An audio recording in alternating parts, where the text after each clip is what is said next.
The box had a heft to it. Not the clumsy, dense weight of something poorly made, but the satisfying, solid weight of bleeding-edge technology. I sliced through the packing tape with the reverence of a surgeon opening a chest cavity. Inside, nestled in a futuristic sarcophagus of molded recycled cardboard, was the digital heart of my new home. The Netgear Nighthawk AX12, a 12-stream Wi-Fi 6 router that looked less like a piece of consumer electronics and more like a stealth bomber that had mated with a terrifying alien spider. "Hello, beautiful," I whispered, lifting it out. The angular black fins and rows of glowing LEDs promised me the one thing I truly craved in this world: a stable, blazing fast internet connection with zero packet loss. You see, my name is Leo, and I'm a freelance software developer. My life exists on the internet. My work, my friends, my entertainment, it all flows through a Cat6 Ethernet cable into a box just like this one. So when I decided to flee my cramped city apartment for the wide-open expanses of suburbia, my house hunting criteria were simple. Number 1, fiber optic internet availability. Number 2, a room I could convert into a home office that didn't share a wall with a screaming toddler. I found both in Maple Creek Estates, a neighborhood so pristine, so meticulously manicured, it felt like it had been generated by an algorithm. The lawns were a uniform shade of Kelly green, the mailboxes stood at attention like tin soldiers, and every driveway was unnervingly free of oil stains. It was quiet. It was clean. It had gigabit internet. I signed the papers. Of course, with such perfection comes a price. In this case, it was the Homeowners Association. When I closed on the house, I was handed a welcome packet. Tucked inside was a single, friendly letter from the family across the street, and a 3-inch thick binder with a gold-embossed title: Maple Creek Covenants, Conditions and Restrictions. I'd laughed that night, flipping through it while waiting for my pizza to arrive. It was a masterclass in institutionalized nagging. There were rules about the acceptable Pantone colors for front doors. There were regulations on the maximum allowable height of decorative lawn gnomes, 12 inches, in case you were wondering. There was a multi-page section on holiday adornment standards. I'd tossed it onto a bookshelf, dismissing it as a quaint formality that no sane person actually enforced. Oh, what a sweet summer child I was. But that was then. Now, with my digital god pulsing with potential on my new desk, I was ready to claim my suburban kingdom. I plugged it in, connected my laptop, and went through the setup wizard. The moment of truth arrived. Choose a name for your Wi-Fi network, SSID. I typed and deleted. Leo's house. Boring. FBI_surveillance_van_7. Classic, but overdone. I wanted something that reflected my personality. A little nerdy, a little witty. My eyes drifted to the box for my old DVD collection, and a smile crept across my face. It was perfect. I typed it in. The Land Before Time. I set a ridiculously complex password, connected my devices, and spent the rest of the day in a state of digital bliss, downloading my entire Steam library in the time it used to take to get a single patch. I was home. I was connected. Life was good. For a week, it was perfect. I established a routine. Wake up, make coffee, code, order food, game, sleep. The outside world was a pleasant, green-tinted blur through my office window. I waved at a few neighbors. They waved back. It was all very civil, very suburban. Then, the beige envelope appeared. It wasn't in the mailbox. It was taped to my front door with a piece of Scotch tape so precisely applied it must have been done with a level. It was addressed to Current Resident in a crisp, sterile font. My stomach tightened. This wasn't a welcome to the neighborhood bunt cake. This was official business. I opened it in my kitchen. The paper was thick, creamy, and felt far too expensive for what it was. "Dear resident of 114 Willow Lane," it began. "It has come to the attention of the Maple Creek Homeowners Association Architectural Review Committee that the name of your personal wireless internet network is currently in violation of community guidelines. As per Article 4, Section 8 of the Community Bylaws, all residents are expected to maintain a harmonious and inoffensive digital and physical atmosphere that contributes to the premier living standards of our community." I had to read that line twice. Digital atmosphere? Was that a real thing? "A concerned neighbor has brought to our attention that your network SSID, the LAN before time, could be interpreted as ageist and mocking towards the more senior members of our esteemed community. While we are certain this was not your intent, the perception of insensitivity is something we must actively work to avoid. We kindly request that you rename your network to something more neutral within 48 hours, to avoid a formal citation and a potential fine of $50. It was signed, "Sincerely, the Maple Creek HOA Architectural Review Committee." I stood there in my silent, beige kitchen, holding a piece of paper that had to be a practical joke. Ageist? Ageist? It was a pun. A glorious, nerdy pun about a beloved animated children's movie about dinosaurs. Who could possibly be offended by that? I imagined a shadowy cabal of silver-haired residents, huddled together in the community clubhouse, scanning for Wi-Fi signals with their oversized iPads, hunting for any whiff of digital disrespect. Did they think I was suggesting they were all ancient fossils? Was landline before time already taken? The sheer, unadulterated absurdity of it was breathtaking. My annoyance was quickly being replaced by a bubbling, dangerous sense of righteous indignation. The next day, I had my first encounter with the enemy. I was retrieving a package from my porch when a woman in a powder blue tracksuit power-walked towards me, a tight smile plastered on her face. She had the perfectly coiffed, iron-willed hair of a woman who has never known a moment of self-doubt. "Leo, isn't it?" she said, her voice a symphony of forced friendliness. "Welcome to Maple Creek. I'm Brenda from the Architectural Review Committee." She extended a perfectly manicured hand. I knew instantly. This was her. This was the concerned neighbor. "Oh, hi. Yeah, just settling in," I said, my voice flatter than I intended. "Got your note." Brenda's smile didn't waver, but her eyes narrowed slightly. "Wonderful. We're so glad you're taking our community standards to heart. We just want to ensure Maple Creek remains a premier place to live. That includes all forms of public-facing presentation." I couldn't help myself. "You consider my Wi-Fi name, which you can only see if you're actively snooping for networks within 100 feet of my house, to be public-facing presentation?"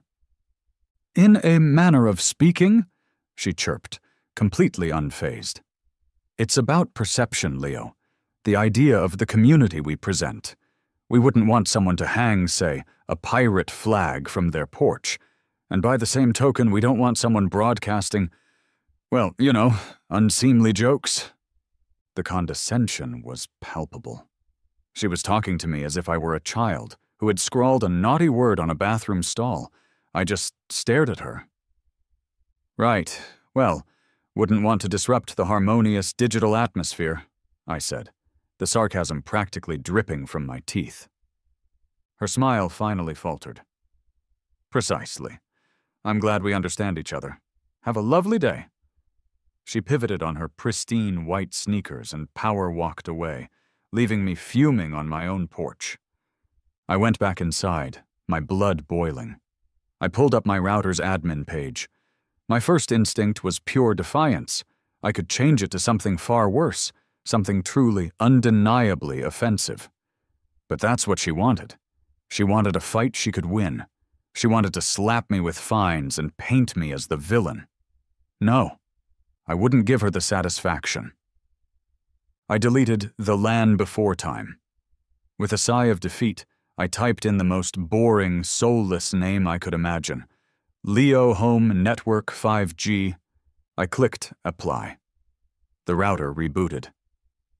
I felt a piece of my soul wither and die, but as I sat there, stewing in my compliant misery, my eyes drifted over to the bookshelf, to the 3-inch binder of HOA rules. The source of all this pain, all those ridiculous, hyper-specific, micromanaging rules. And then an idea began to form. It was a petty idea. It was a vindictive idea. It was a technologically complex and beautiful idea.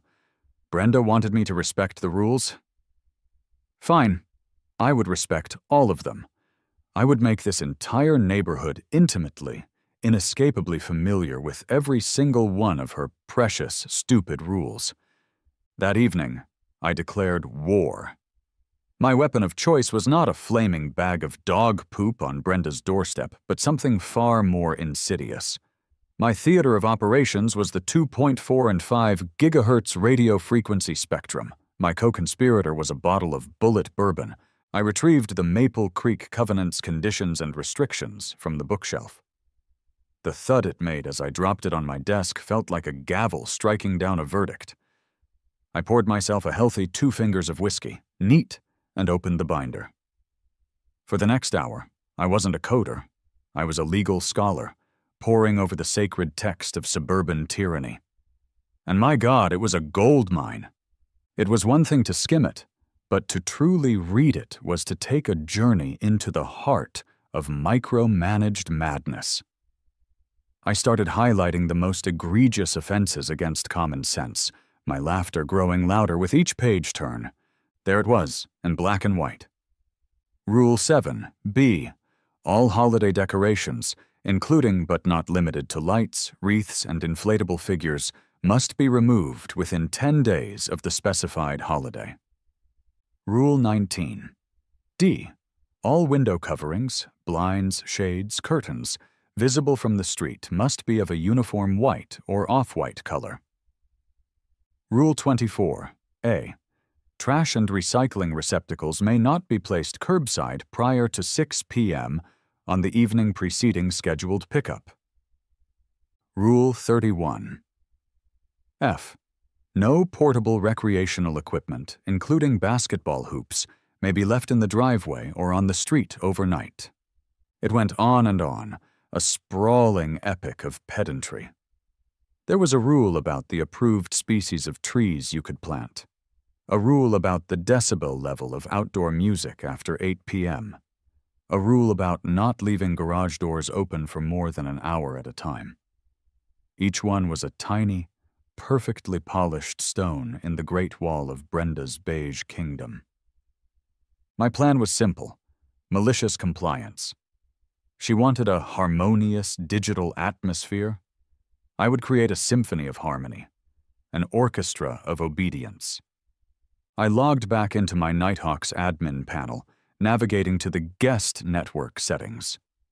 Most people use this feature to give visitors Wi-Fi access without giving them the keys to their whole digital castle. I was about to use it for psychological warfare. My router, bless its spidery heart, allowed for up to 5 separate guest networks. It was a start. With the giddy focus of a mad scientist, I began to type. First, I enabled a new guest network. For the SSID, I carefully entered rule_7, B_take_down_xmas_lights, open network, no password needed.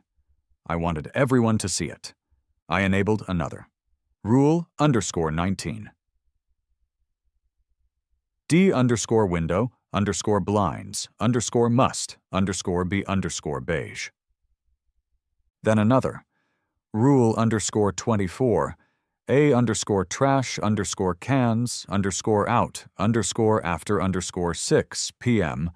and another, rule_31, F_hide_your_basketball_hoops.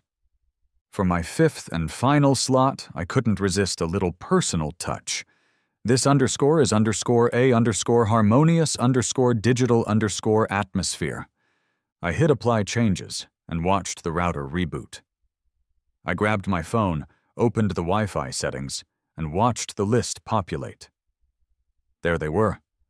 My 5 little digital soldiers, broadcasting their orders to the entire cul-de-sac. I took a long, slow sip of my bourbon. It was the taste of victory. The next morning, the ripple effects began. As I was making coffee, I saw Mr. Henderson from 2 doors down walk out to get his paper. He paused, pulled out his phone, and stood there on his lawn for a solid minute, staring at the screen. Then, a slow smile spread across his face. He looked over towards my house and gave a subtle, almost imperceptible nod. A fellow traveler. A few minutes later, my phone buzzed. It was a text from Mark, my friendly neighbor across the street. Mark, dude, open your Wi-Fi settings right now. A moment later. Mark, oh my God, you're a legend. Brenda is going to have an aneurysm. The validation felt warm and wonderful. I had struck a nerve. The quiet, repressed humor of the neighborhood was on my side. Of course, the aneurysm wasn't far off. By noon, a new beige envelope was affixed to my door. This one had the angry, crooked tape job of someone in a hurry. The tone had shifted from passive-aggressive to the just plain aggressive. Mr. Leo Vance, it read, dropping the neighborly pretense. Your continued and deliberate misuse of your wireless network as a tool for mockery and protest is a flagrant violation of community bylaws. This action is construed as digital clutter and harassment of the board. A fine of $50 has been levied against your property, due within 30 days. Cease and desist all such broadcasts immediately. She didn't even wait for me to read it.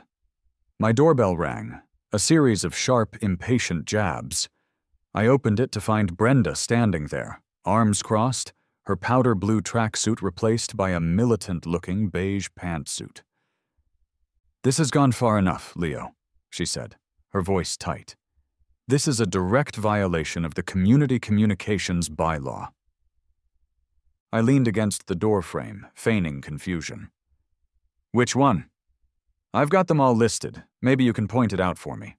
Is it rule underscore 12C underscore no underscore unapproved underscore sheds? Because I don't have a shed. Or is it rule underscore 28B underscore no underscore visible underscore garden underscore hoses?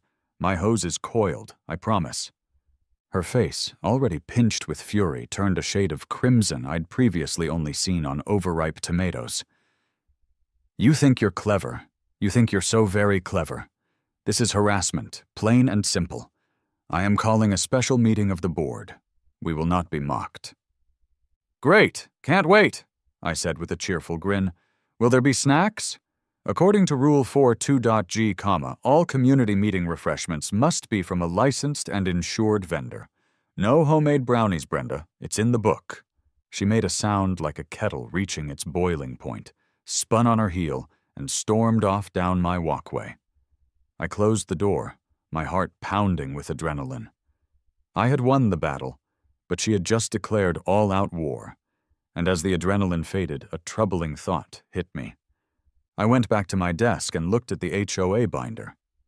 It had over 100 pages. Highlighting just the truly insane rules, I had marked at least 50. 50 rules. My high-tech, top-of-the-line router could only broadcast 5 guest networks. 5. It was like bringing a pocket knife to a bazooka fight. My initial salvo had been a success, but it was a mere proof of concept. To truly achieve the level of petty, pervasive annoyance this situation deserved, I needed more firepower. My consumer-grade router, as mighty as it was, wasn't going to cut it. I needed to go pro. I spent the rest of the afternoon in a deep dive of enterprise-grade networking solutions. I learned about access points, APs, PoE, power over Ethernet injectors, and network controllers. I read about systems that could handle hundreds of simultaneous users and, more importantly, broadcast dozens and dozens of unique SSIDs. This was a whole different league. This was the stuff they used in stadiums and university campuses. And it was exactly what I needed. But it was also complex. This wasn't plug and play. It involved wiring, mounting, and software configuration that was beyond my expertise. If I was going to build the Death Star of petty Wi-Fi revenge, I was going to need my own Han Solo. I found a local company online. Datalink Solutions, Commercial and Residential Network Installations. Their website looked like it was designed in 2003, but the reviews were solid. I clicked on their contact form and began to type. Subject: Unusual Home Networking Project. 2 days later, a beat-up white Ford Transit van pulled into my pristine, oil-stain-free driveway.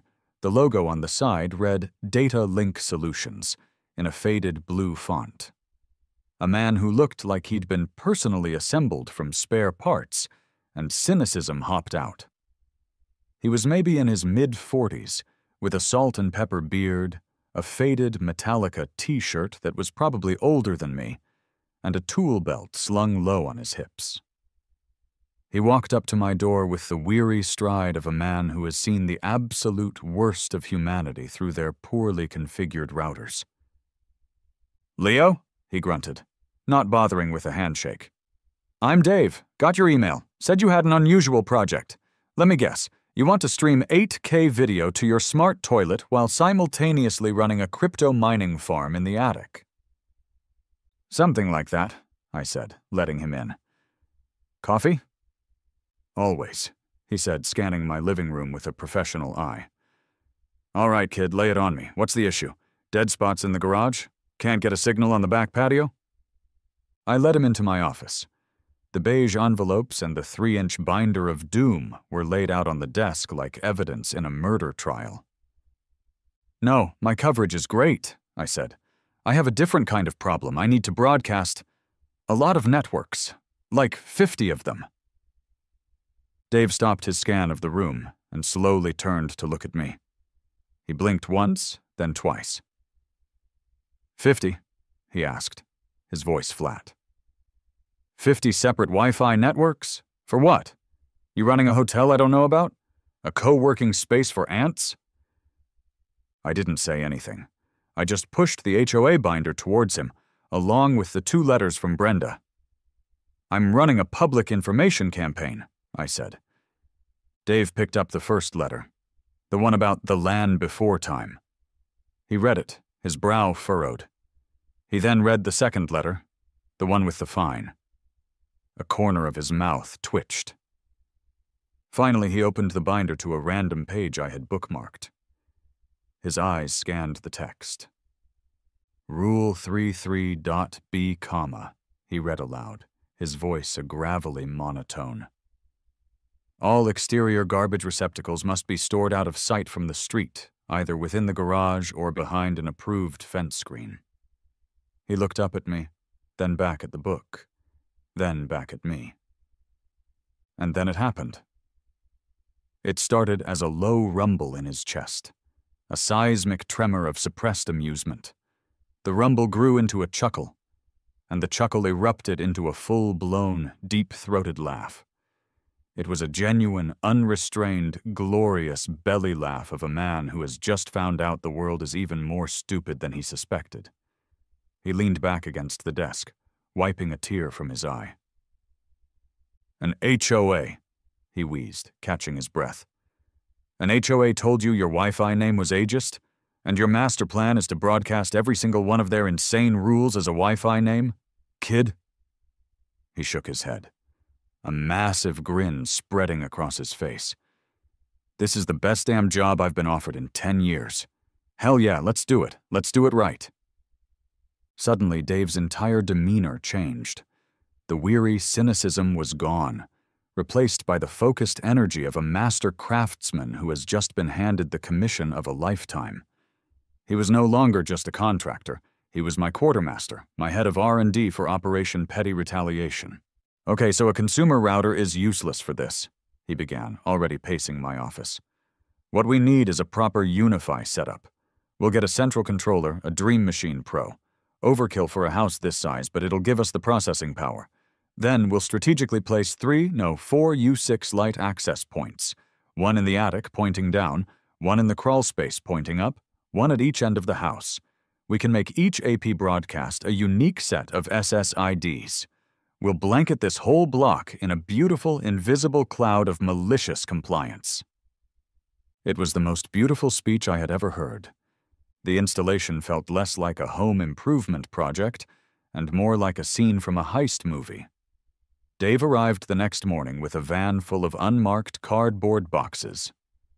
We spent the day running Ethernet cables through the attic, a hot and dusty affair that we endured by trading stories of bureaucratic nightmares.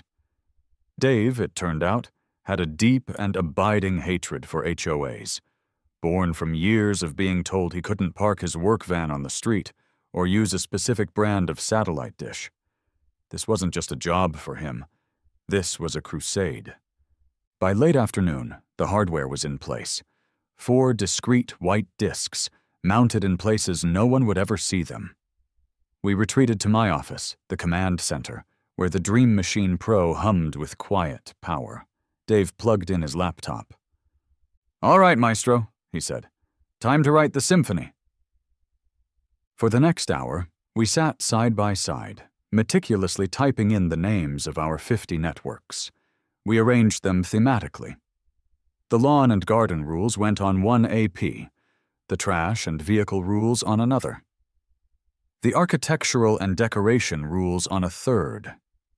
We read each one aloud, laughing at the sheer audacity of it all.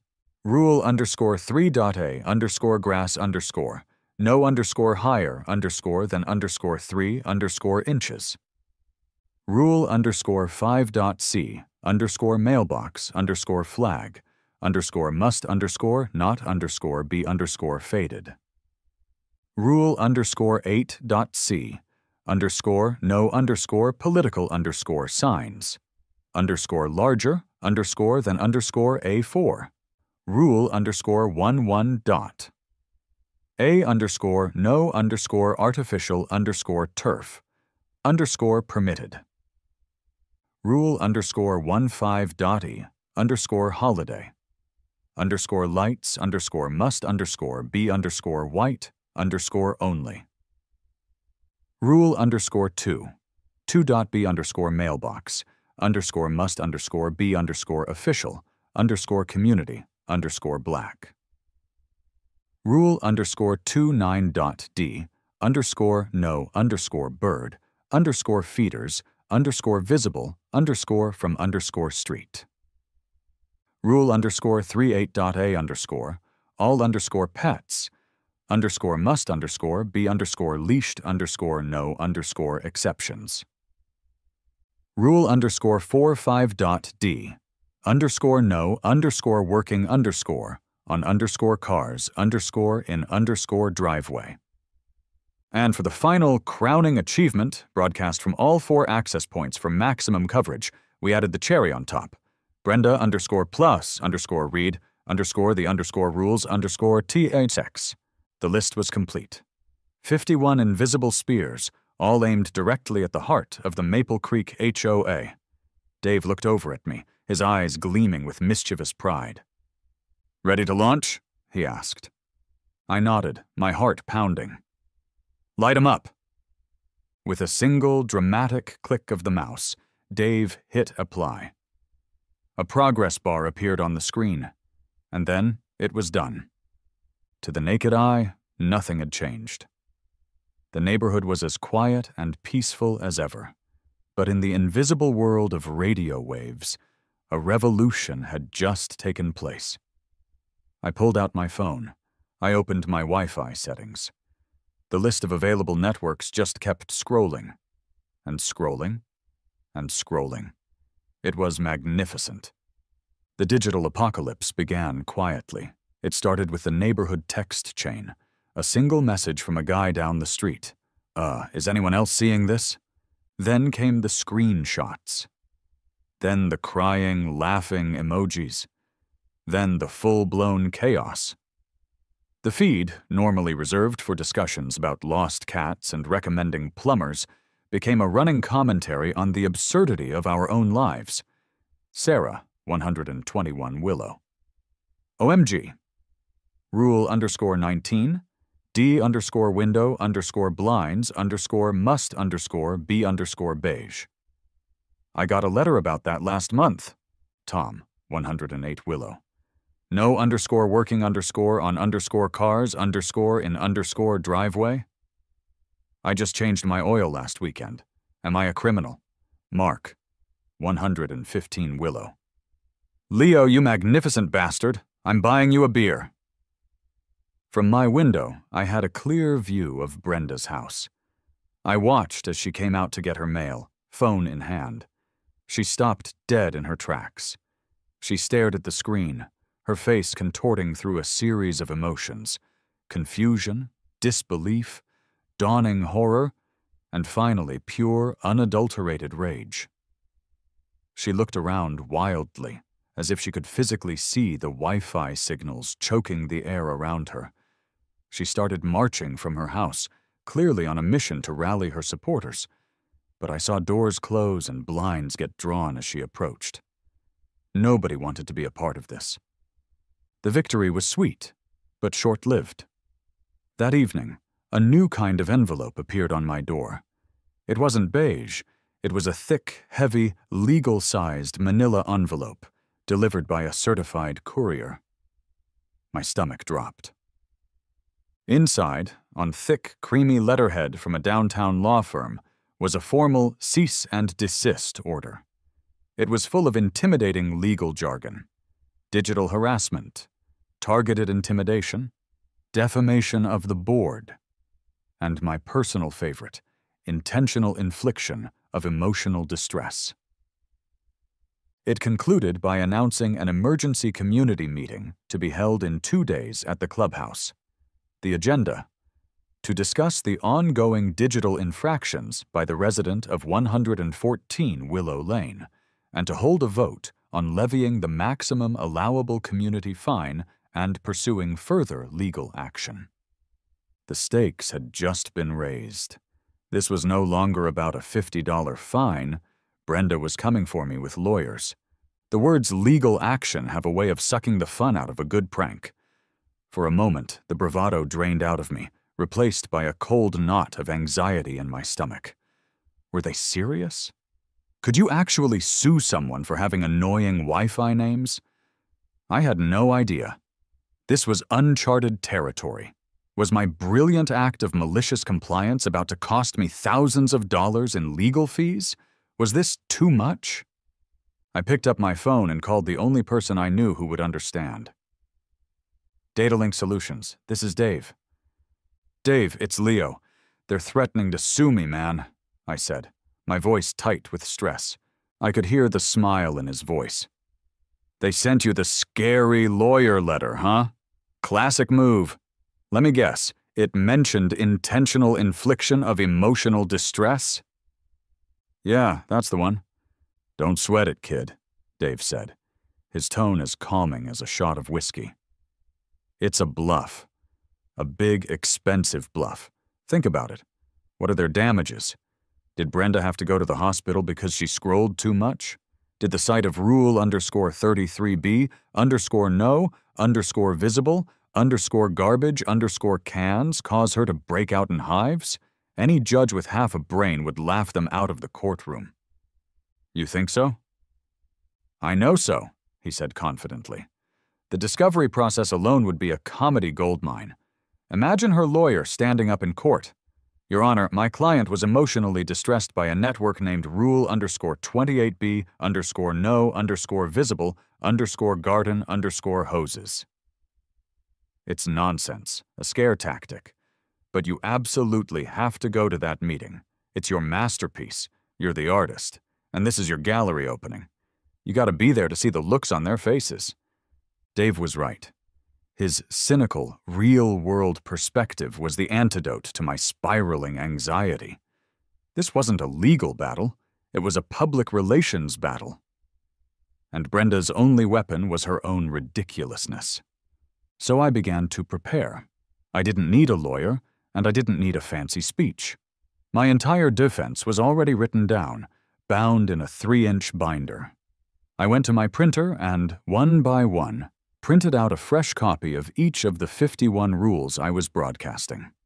I highlighted the most absurd phrases. I didn't need to build a case, I just needed to hold a mirror up to theirs. The evening of the emergency meeting, the air in the Maple Creek Community Clubhouse was thick enough to chew. The room, usually reserved for sad potlucks and poorly attended yoga classes, was packed. I'd never seen more than 10 people in here at once, but tonight there had to be close to 100. It was a full-blown spectacle. The battle lines were clearly drawn. On one side of the room sat Brenda, flanked by her 2 loyal board members, a grim-faced man named Gary, and a woman who looked permanently startled named Carol. Their little faction of HOA true believers was scattered around them, a collection of residents who looked like they ironed their blue jeans. The other side of the room, my side, I hoped, was a much larger, more diverse crowd. It was a mix of younger families, older couples who clearly had a sense of humor, and people like Mark, who were just there for the show, a glint of gleeful anticipation in their eyes. I took a seat in the back, my stack of papers resting in my lap. Brenda stood up and tapped the microphone, a shrill feedback squeal cutting through the nervous chatter. "If I could have everyone's attention," she began, her voice quivering with a theatrical rage.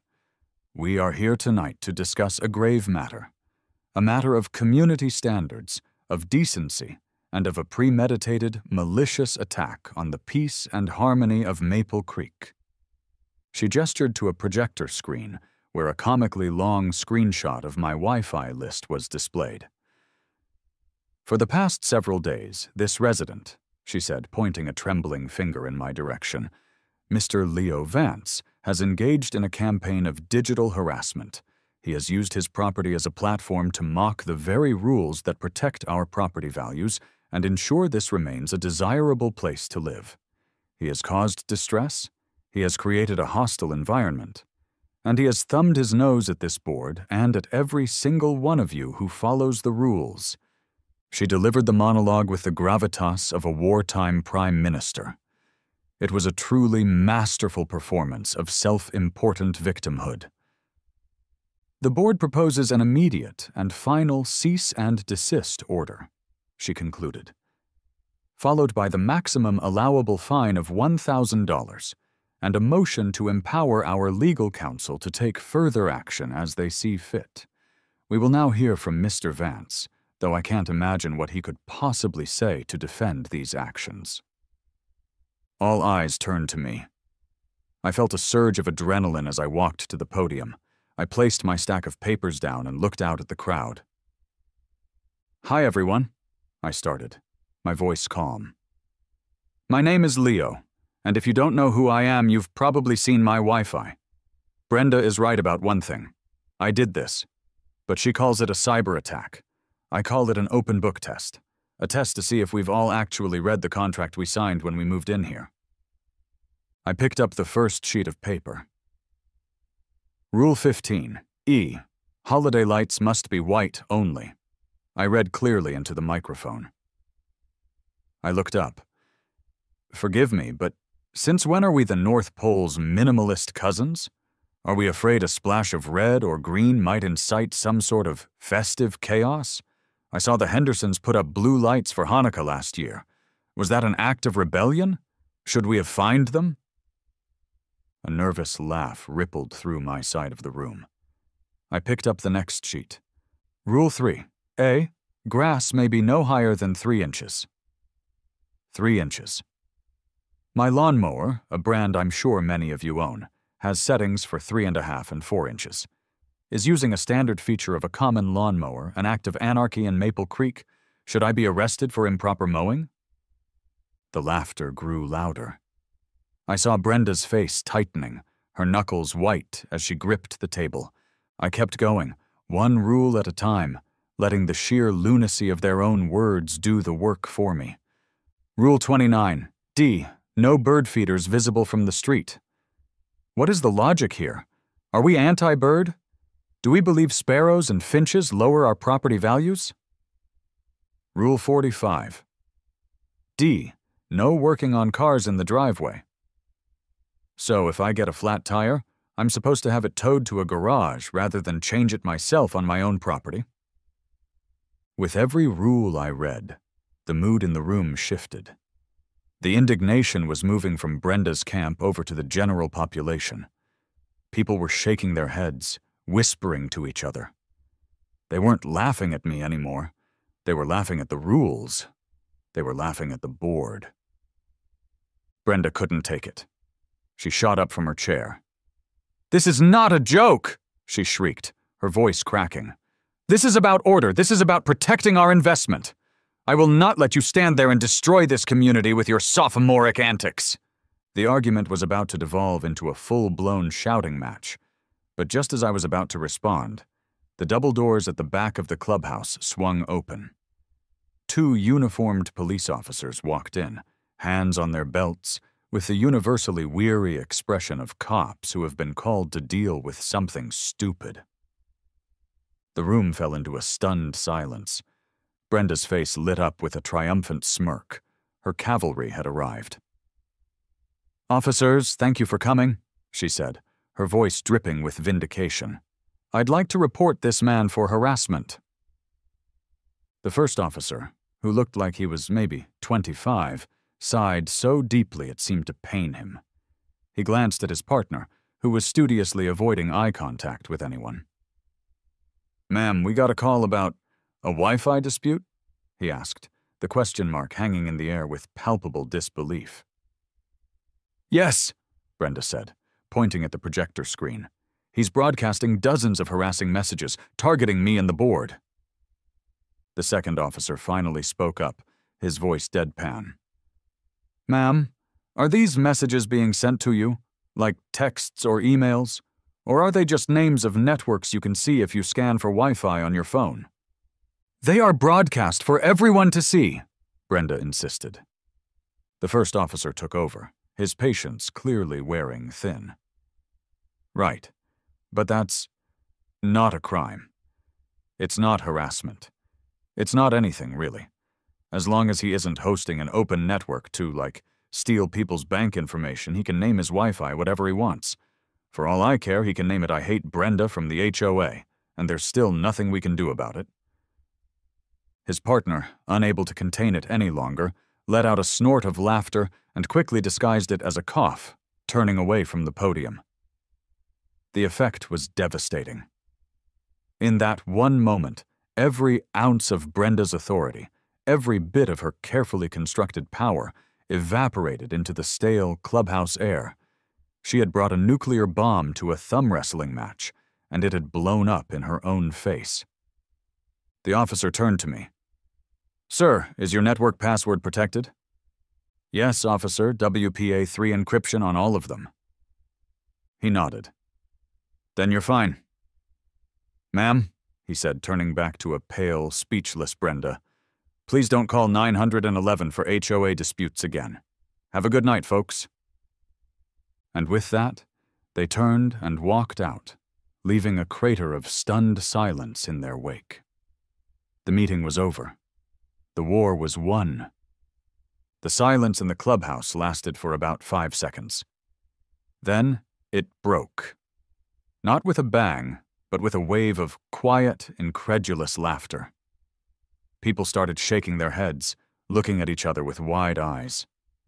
Brenda stood frozen at the podium, her face a mask of utter humiliation. Her 2 board members seemed to shrink in their chairs, suddenly fascinated by the scuff marks on their shoes. Without another word, she gathered her papers and all but fled the room. The meeting dissolved into a series of small, buzzing conversations. As I gathered my own papers from the podium, people started coming up to me, clapping me on the back. "That was brilliant, man. Absolutely brilliant," one guy said, shaking my hand. "My wife and I have been complaining about that stupid mailbox rule for years," said a woman. "Thank you." Mark appeared at my side, a grin splitting his face. "Ladies and gentlemen, the Che Guevara of the suburban cul-de-sac," he announced to everyone within earshot. "First round's on me." I felt a weird mix of elation and exhaustion. I hadn't set out to be a revolutionary. I just wanted to be left alone to enjoy my nerdy dinosaur puns in peace. But somehow, I had become the public face of the neighborhood's repressed frustration. The next morning, the fallout was palpable. There were no beige envelopes on my door.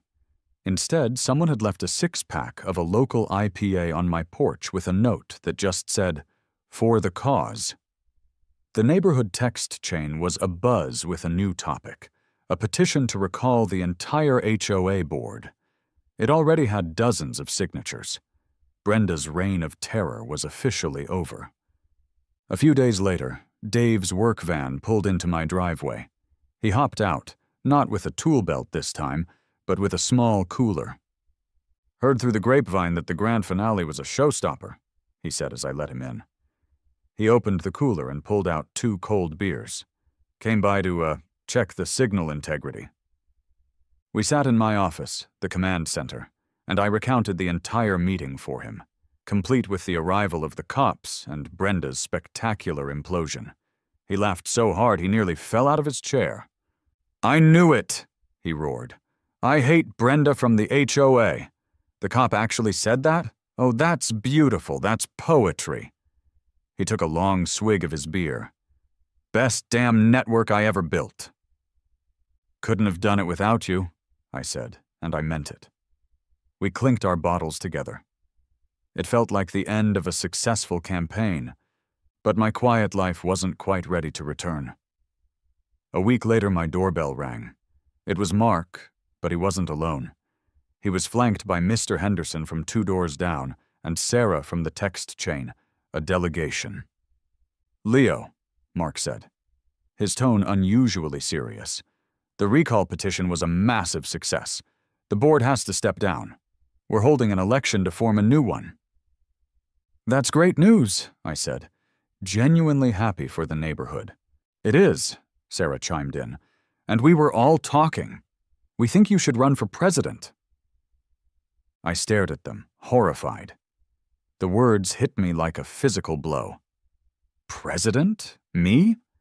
The whole point of this entire absurd war was to reduce the amount of time I had to think about the HOA, not make it my unpaid part-time job. I didn't want to be in charge of approving shed permits and mediating disputes about overgrown hedges. I just wanted to be left alone. "Oh no," I said, holding up my hands as if to ward off a curse. No. You've got the wrong guy. I'm not a leader. I'm a maliciously compliant IT guy.